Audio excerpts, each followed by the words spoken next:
ანაზღაურებადი სტაჟირების სამთვიანი პროგრამის ფარგლებში სტუდენტები გურჯაანის მუნიციპალიტეტის მერიაში დასაქმდებიან.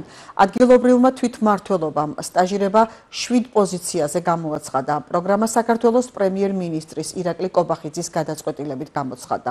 განაცხადების მიღება 10 სექტემბრის ჩათვლით გაგრძელდება. სტაჟიორთა შესარჩევი კონკურსი 2 ეტაპად ჩატარდება.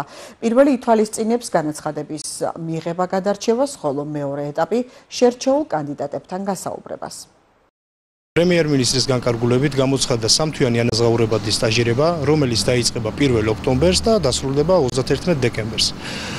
გურჯაანის მუნიციპალიტეტის მერიაში ამჟამად გამოცხადებულია სტაჟირება 7 პოზიციაზე, შემდეგ სამსახურებში: ზედამხედველობის სამსახურში 1 პოზიციაზე, შიდა აუდიტის სამსახურში 2 პოზიციაზე, საფინანსო საბიუჯეტო სამსახურში 2 პოზიციაზე, კულტურის სამსახურში 2 პოზიციაზე. განაცხადის გაკეთება შესაძლებელი არის 1 სექტემბრიდან 10 სექტემბრის ჩათვლით. განაცხადის გაკეთება შეუძლია საქართველოს მოქალაქეს, რომელიც სწავლობს ან ახალი დასრულებული აქვს უმაღლესი სასწავლებელი. კონკურსი ჩატარდება 2 ეტაპად. პირველი ეტაპი არის საბუთების გადარჩევა, ხოლო მეორე ეტაპი გასაუბრება.